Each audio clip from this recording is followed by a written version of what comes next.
16 दिसंबर 1971 ढाका का race course मैदान। हजारों आंखें एक मेज पर टिकी हुई हैं। चारों तरफ सन्नाटा है, हवा तक रुकी हुई लगती है। एक पाकिस्तानी जनरल कांपते हाथों से कागज पर हस्ताक्षर करता है।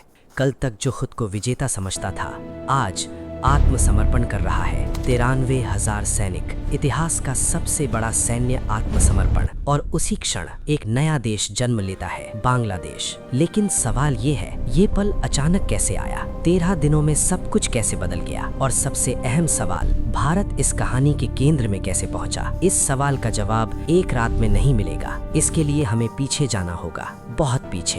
एक देश जो असल में देश था ही नहीं। साल 1947, उपनिवेशवाद का अंत, भारत का विभाजन। इसी विभाजन से जन्म लेता है पाकिस्तान। लेकिन ये कोई सामान्य देश नहीं था। पाकिस्तान बना दो टुकड़ों में, एक पश्चिमी पाकिस्तान, दूसरा पूर्वी पाकिस्तान। दोनों के बीच करीब 1600 किलोमीटर और बीच में पूरा भारत। भूगोल ही नहीं, सब कुछ अलग था। भाषा अलग, संस्कृति अलग, खान पान अलग, इतिहास अलग।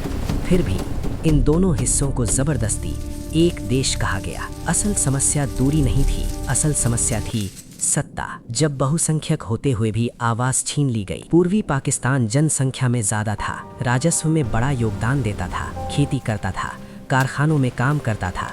लेकिन सत्ता, सेना, नीतियां, सब कुछ पश्चिमी पाकिस्तान के हाथ में था। पूर्वी पाकिस्तान के लोगों से कहा गया, तुम्हारी भाषा राष्ट्रीय भाषा नहीं हो सकती। जब बंगाली भाषा के लिए आवाज उठी तो गोलियां चली। यहीं से बीज पड़ गया असंतोष का। ये असंतोष सालों तक दबाया गया, लेकिन इतिहास में कोई भी असंतोष हमेशा दबा नहीं रहता। लोकतंत्र आया, लेकिन सत्ता नहीं। ढाका रात, सड़कों पर अचानक सेना उतर आती है। इस अभियान का नाम रखा जाता है ऑपरेशन सर्च लाइट। लेकिन ये कोई सैन्य अभियान नहीं था, ये डर फैलाने की योजना थी। छात्रों को निशाना बनाया गया, प्रोफेसरों को मार दिया गया, लेखकों को पकड़कर गोली मारी गई, औरतों पर अत्याचार हुआ, गांव जला दिए गए। इतिहासकार इसे सीधे शब्दों में कहते हैं नरसंहार। अनुमान अलग अलग है, लेकिन एक बात तय है, लाखों लोग मारे गए और जो बचे वे भागे। 1 करोड़ लोग, एक दिशा। लोगों के पास कोई योजना नहीं थी, बस एक दिशा थी, भारत। बुजुर्ग,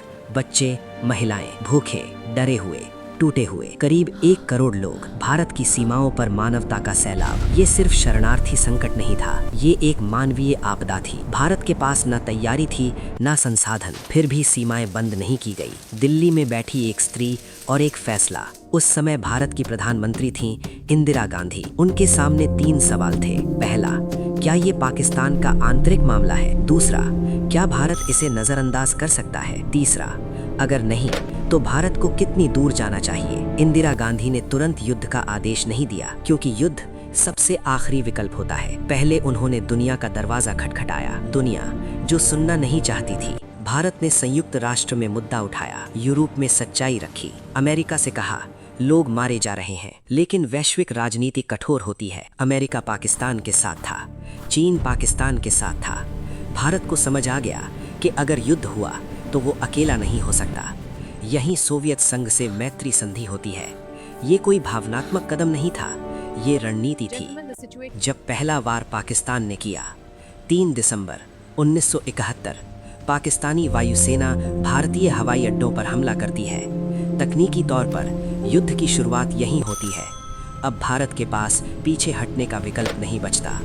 लेकिन ये युद्ध बदले की भावना से नहीं लड़ा Gentlemen, गया। the situation इसका demands our उद्देश्य immediate स्पष्ट attention. था। Understood, पूर्वी ma'am. We have the Pakistan में forces ready. अत्याचार Air support रोकना। is coordinated. 13 दिन जो सदियों जैसे लगे। भारतीय सेना तीनों मोर्चों से आगे बढ़ती है, थल, जल, नभ। स्थानीय लोगों का समर्थन पूरी तरह से मुक्ति वाहिनी के साथ था। पाकिस्तानी There's सेना not enough अलग food for थलग पड़ चुकी everyone. थी। रसद We're almost out of नहीं, medicine. मनोबल And नहीं, no more स्थानीय tents. सहयोग नहीं। ये युद्ध कागज पर लंबा हो सकता था, लेकिन जमीन पर पहले ही तय हो चुका था। वही हस्ताक्षर जिससे हमने शुरुआत की थी। और फिर वही दिन आता है, 16 दिसंबर 1971, ढाका रेस कोर्स मैदान। पाकिस्तानी जनरल हस्ताक्षर करता है। 93,000 सैनिक हथियार डालते हैं और बांग्लादेश आज़ाद हो जाता है। भारत कोई ज़मीन नहीं लेता, कोई शर्त नहीं रखता, सिर्फ सेना वापस बुला लेता है। समय बीतता है, भावनाएं शांत होती हैं और इतिहास पीछे मुड़कर देखता है। 1971 का युद्ध सिर्फ सैन्य संघर्ष नहीं था, ये एक उदाहरण था कि जब मानवता का संकट सीमाएं पार कर जाता है तो तटस्थ रहना संभव नहीं होता। भारत ने सही या गलत क्या किया, इस पर बहस हो सकती है, लेकिन एक बात निर्विवाद है, उस युद्ध ने लाखों लोगों को जीने का मौका दिया और इतिहास में कभी-कभी यही सबसे बड़ा तर्क होता है। No, you can't do this.